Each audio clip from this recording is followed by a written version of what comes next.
ஜெபமும் சுகமும். யாக்கோபு 5:15. அப்பொழுது விசுவாசமுள்ள ஜெபம் பிணியாளியை ரட்சிக்கும், கர்த்தர் அவனை எழுப்புவார். அவன் பாவம் செய்தவனானால் அது அவனுக்கு மன்னிக்கப்படும். கிறிஸ்துக்குள் பிரியமானவர்களே, நம்மளுடைய விசுவாசம்தான் சுகத்தை கொண்டு வர முடியும். ஆண்டவராகிய இயேசு கிறிஸ்து நமக்காக கல்வாரி சிலுவையில் சம்பாதித்து வைத்திருக்கிற சுகத்தை விசுவாசிக்க வேண்டும். அவருடைய தழும்புகளால் நாம் குணமாகிறோம் என்று சொல்லி விசுவாசிக்க வேண்டும். அவருடைய இரத்தத்தினால நம்ம பாவ மன்னிப்பாக மீட்பை பெற்றிருக்கிறோம் என்று விசுவாசிக்க வேண்டும். நம்ம அந்த விசுவாசம்தான் நம் பாவங்களை எல்லாம் மன்னித்து நமக்கு பரிபூர்ணமான ஒரு சுகத்தை தருகிறது என்பதை விசுவாசிக்க வேண்டும். நம் பாவம் செய்தவர்களாய் இருந்தோம் என்று சொன்னால் அந்த பாவத்தை தேவ சமூகத்தில் அறிக்கை செய்யும் பொழுது கர்த்தர் நமக்கு ஒரு பரிபூர்ணமான சுகத்தை கொடுக்கிறார். ஆண்டவராகிய இயேசு கிறிஸ்து திமிர்வாதக்காரனிடத்தில் போய் ஜெபிக்கிறார். அப்பொழுது அந்த திமிர்வாதக்காரன் சொஸ்தம் அடைகிறான். ஆனால் ஆண்டவர் ஒரு காரியம் சொல்கிறார், மகனே திடன்கொள், உன் பாவங்கள் உனக்கு மன்னிக்கப்பட்டது. அப்போ இந்த திமிர்வாதக்காரனுடைய சூழ்நிலை எப்படியாக இருந்தது? ஏதோ ஒரு பாவத்தில் கட்டப்பட்டது நிமித்தமாக தான் அந்த வியாதிக்குள்ளாய் அவன் கடந்து வந்ததே ஆண்டவராக இயேசு கிறிஸ்து அறிந்திருந்தார். அதனால தான் அந்த இடத்துல ஆண்டவராக இயேசு கிறிஸ்து ஜெபிக்கிறார். ஆண்டவராக இயேசு கிறிஸ்து சுகம் கொடுக்கிறார். ஆண்டவராக இயேசு கிறிஸ்து அங்கே இருந்தவர்களுடைய விசுவாசத்தை பார்க்கிறார். ஆண்டவராக இயேசு கிறிஸ்து அந்த மகனை பார்த்து சொல்கிறார், நீ திடன்கொள், உன் பாவம் உனக்கு மன்னிக்கப்பட்டது. அப்போ இந்த இடத்துல பாவம், வியாதி வருவதற்கு பாவம் ஒரு காரணமாக இருக்கிறது. யோவான் 5வது அதிகாரத்தில் 38 வருடமாய் படுத்திருந்த ஒரு மனிதன், யாரும் அவன்கிட்ட போகலை, யாரும் அவனுக்கு உதவி செய்யலை. அப்படிப்பட்ட ஒரு நெருக்கடியின் சூழ்நிலை படுத்திருந்த ஒரு மனிதனை ஆண்டவர் சொஸ்தமாக்கிறார்.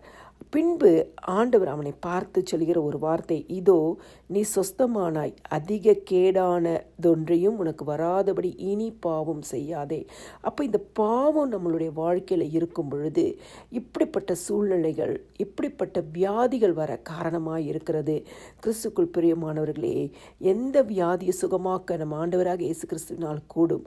ஆனால் நம்மளுடைய வாழ்க்கையில் ஏதோ ஒரு பாவம் கட்டப்பட்ட நிலைமையில் இருக்குது என்று சொன்னால் இன்னைக்கு தேவ சமூகத்தில் அதை அறிக்கை செய்யுங்க.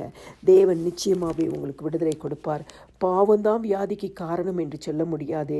யோவான் 9வது அதிகாரத்தில் பிறவி குருடனாய் இருந்தார். அப்பொழுது அங்கே கேட்குறாங்க, இது இவன் செய்த பாவம் என்று இல்லை, இவன் பெற்றோர்கள் செய்த பாவம் என்று சொல்வது ஆண்டவர் சொல்கிறார், இது இவன் செய்த பாவமும் இல்லை, பெற்றவர்கள் செய்த பாவமும் இல்லை, தேவனுடைய கிரியைகள் இவனிடத்தில் வெளிப்படும்படி இப்படி நடந்துச்சு.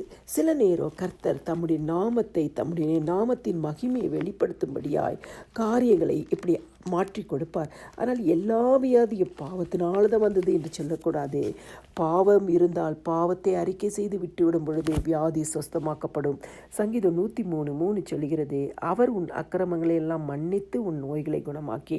அப்போ ஏதோ ஒரு அக்கிரமம் இருக்கும் பொழுது தான் நம்மளுடைய வாழ்க்கையில் நோய்கள் காணப்படுகிறது. இந்த செய்தியை கேட்குற யாராக இருந்தாலும், ஒருவேளை வியாதிப்பட்டு இருக்கிறீர்கள் என்று சொன்னால் உங்களோட வாழ்க்கையில் எல்லா பாவத்தையும் தேவ சமூகத்தில் அறிக்கை செய்யுங்க.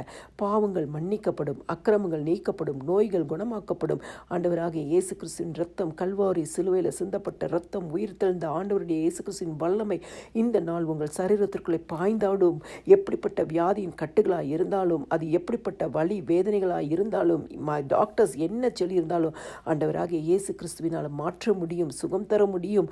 அவருடைய வார்த்தையை விசுவாசிங்க, அவருடைய வல்லமையை விசுவாசிங்க, அவருடைய இரத்தத்தை விசுவாசிங்க. இந்த நாள் உங்களுக்கு ஒரு அற்புத சுகம் உண்டாகும். எல்லா துதியும் கனமும் மகிமையும் ஸ்தோத்திரமும் என் ஆண்டவராகிய இயேசு கிறிஸ்து ஒருவருக்கே செலுத்துகிறேன். ஆமேன்.